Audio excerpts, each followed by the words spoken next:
around. Yeah. Hear ye, hear ye, hear ye, hear ye. Gather around. Hey, good evening, everyone. I'm the town crier. How come no cheers?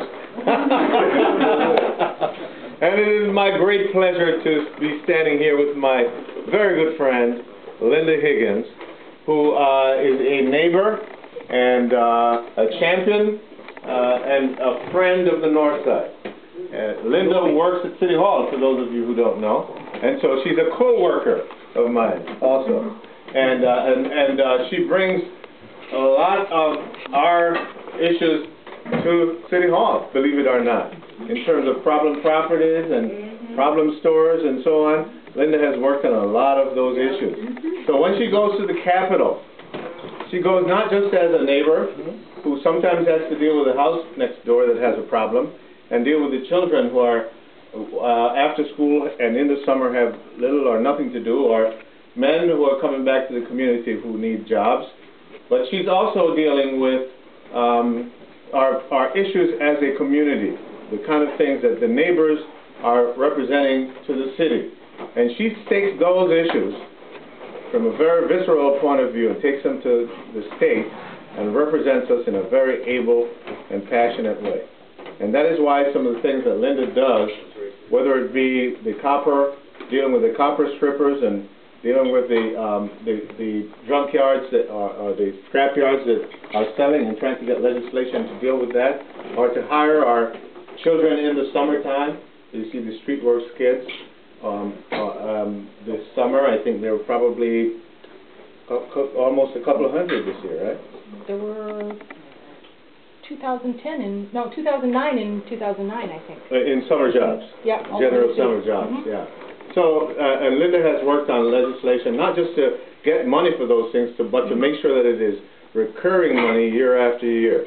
And she is truly taking our issues to the state, and we're proud to have her now as a seasoned senator at the Capitol with a lot of tenure and respect and leverage, and that's the kind of thing we need on the North Side. As if you could call us the vulnerable community, we have a seasoned and a powerful senator on our side. So I'm going to present to you the next and continuing senator representing North Minneapolis, our friend and neighbor, Linda Higgins.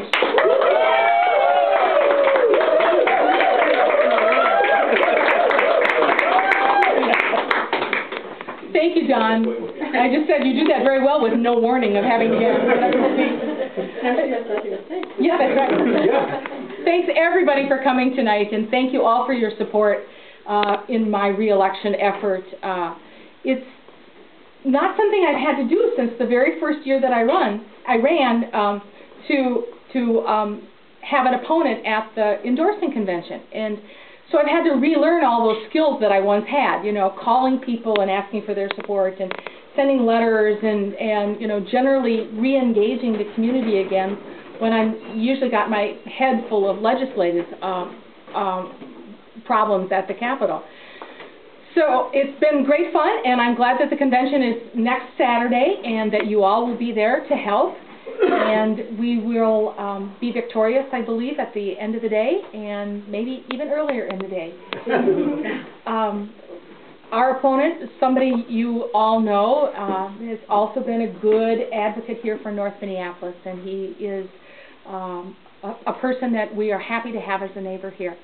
And so he has made me stronger in my running this year as well. So, once again, thank you all for coming tonight, and we'll have a good party again next Saturday night. Yeah. Would you like us all to know about you or about this last legislative session? Well, this coming legislative session, the one that we're in right now, is going to be a killer.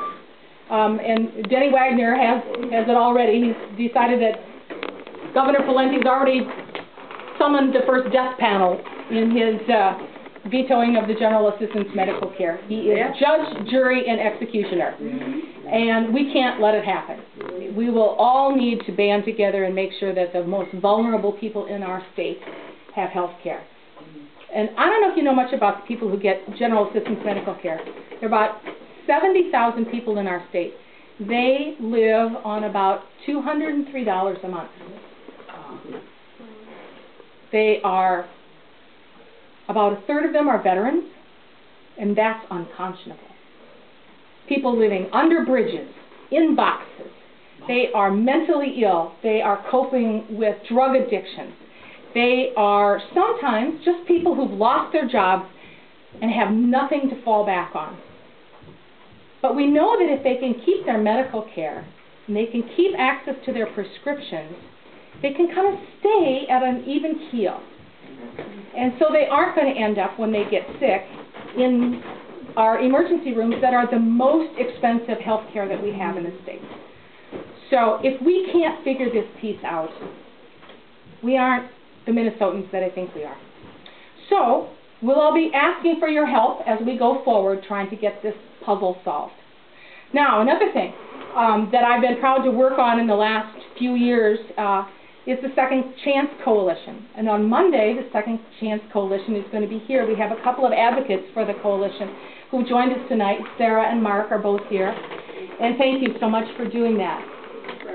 We will have offenders, their families, and their friends at the Capitol, and they'll be telling their stories to all of the legislators on how important it is that we can help people get a second chance at a good life when they come out of prison.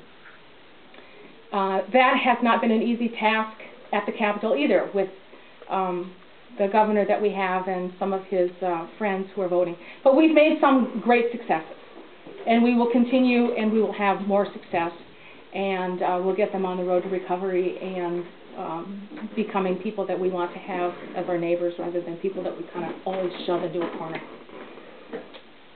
Any other questions while we're talking? That I kind of went on a rant there. I'm sorry. Great. Yeah. There's lots to drink. There's lots to eat. Let's go back to parking.